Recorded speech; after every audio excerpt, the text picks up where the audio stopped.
திட்டமாக நான் என்ன சேர்த்துக்கினேன், ஒரு ஸ்பூனு நெய் சேர்த்துக்கலாம். நெய் சேர்த்துட்டு 2 பிரிஞ்சி இலை போட்டுக்கிறோம்.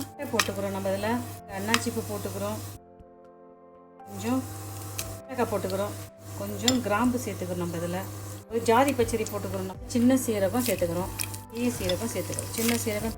காரத்துக்கு எதுவுமே காஞ்ச மிளகாய் சேர்த்துங்க. ஒரு கைப்பிடி அளவுக்கு சின்ன வெங்காயத்தை நான் நறுக்கி சேர்த்துக்கிறேன். காஞ்ச மிளகாய் சின்ன வெங்காயம் சேர்த்து நம்ம இதை வதக்கலாம். கொஞ்சம் கருவேப்பிலை போட்டுக்கணும். நம்ம இதில் நான் சுத்தம் செஞ்சு வச்ச மட்டன் சும்மா ஒரு கிலோ அளவுக்கு நம்ம இதை சேர்த்துக்கலாம். மட்டன் சேர்த்து மட்டன் நம்ம இதில் போட்டு மட்டனை சேர்த்துக்கணும். இதில் பாருங்கள், நம்ம கொஞ்சம் மஞ்சள் தூள் சேர்த்துக்கணும், மல்லித்தூள் சேர்த்துக்கணும். நம்ம இதில் 2 டேபிள் ஸ்பூன் அளவுக்கு மல்லித்தூள் சேர்த்துக்கலாம். கரம் மசாலா தூள் வீட்டிலே செஞ்ச கரம் மசாலா தூள் ஒரு 2 ஸ்பூன் சேர்த்துக்கணும். நம்ம இதில் மிளகாய் தூள் சேர்த்துக்கிறோம். காரத்துக்கு ஏற்ற மிளகாய் தூள் சேர்த்துங்க. திட்டமாக சும்மா கொஞ்சம் தயிர் சேர்த்துக்கிறோம், கொஞ்சம் லெமன் சேர்த்துக்கலாம். அழகாக மசாலாம் போட்டுக்கிட்டு அழகாக கிண்டி விட்டுக்கலாம். அழகாக சைஸ் தக்காளி பார்த்து சேர்த்துக்கலாம். நறுக்கி வச்சு திட்டமாக தண்ணி ஊற்றி இதை நம்ம திட்டமாக தண்ணி ஊற்றிட்டு மட்டனை நம்ம வேக வைக்கிறோம். உப்பு சேர்த்துக்கலாம். தண்ணியெல்லாம் திட்டமாக சேர்த்தாச்சு. திட்டமாக உப்பு சேர்த்துட்டு இதை அப்படியே ஒரு கலந்து விட்டுட்டு மூடி போட்டு வேக வைக்கலாம். மூடி போட்டு மட்டனை அப்படியே வேகட்டும். ஒரு 20 நிமிஷம் கழிச்சு நம்ம இதை ஓப்பன் பண்ணலாம். ஒரு கைப்பிடி முந்திரி, ஒரு கைப்பிடி பாதாம், ஒரு கைப்பிடி வெங்காயம் சேர்த்துக்கலாம். நான் இதில் 1 ஸ்பூனு கசகசா சேர்த்துக்கலாம். இதை அழகாக நம்ம எண்ணெயில் லைட்டாக பொரிச்சு வச்சுக்கலாம்.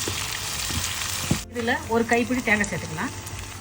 முந்திரி, தேங்காய், பாதாம், வெங்காயம், கசகசா சேர்த்து நம்ம இதை அழகாக வதக்கி வச்சுக்கணும். அழகாக இதை மிதமான சூட்டில் பொன்னிறமாக இதை வறுத்து அழகாக எடுத்துக்கலாம். நம்ம இது 2 பச்சை மிளகாய் சேர்த்துக்கலாம். சேர்த்து இது நல்லா அழகாக வதக்கி எடுத்துக்கலாம். பொன்னிறமாக வதங்கிடுச்சு. போதும். இதை ஆற வச்சு நம்ம அரைச்சி கொண்டு வந்துடலாம். இதில் போட்டுட்டோம். நம்ம இதை அரைச்சி கொண்டு வந்துடலாமா? பாருங்கள், மட்டன் அழகாக வெந்துடுது, ரெடி ஆகிடுது. இந்த நேரத்தில் நம்ம வதக்கி அரைச்ச மசாலா, தேங்காய், முந்திரி, பாதாம் அந்த பேஸ்ட் நம்ம சேர்த்து கலந்துக்கலாம். அந்த நம்ம அரைச்ச பேஸ்ட்டை சேர்த்துட்டு அழகாக ஜென்டிலாக கிண்டி விட்டு வேண்டியதான். பாருங்கள், என்ன சூப்பரான சுவையான ஒரு அழகான மட்டன் கிரேவி ரெடி ஆகிடுச்சு. இது அப்படியே வந்து நிமிடம் சின்னதாக ஒரு தாளிப்பு சேர்த்துக்கலாம். பட்டர் சேர்த்துக்கணும். இந்த பட்டர் மெல்ட் ஆன பிறகு நம்ம ஒரு 10 மிளகு சேர்த்துக்கிறோம். நம்ம கொஞ்சமாக இஞ்சி சேர்த்துக்கிறோம். இஞ்சி கொஞ்சம் பச்சை மிளகாய் சேர்த்துக்கிறோம். பொரியக்கூடாது, சும்மா அப்படி போட்டு லைட்டாக போட்டு எடுத்துக்க வேண்டியதான். காஷ்மீர் மிளகாய் தூள் கொஞ்சம் போட்டுக்கலாம். காஷ்மீர் மிளகாய் தூள் போட்டுட்டு எதுவுமே பொரியக்கூடாது. அப்படி போட்டுட்டு அந்த பட்டரில் அப்படியே எடுத்து தாளிப்பில் சேர்த்துக்கணும்.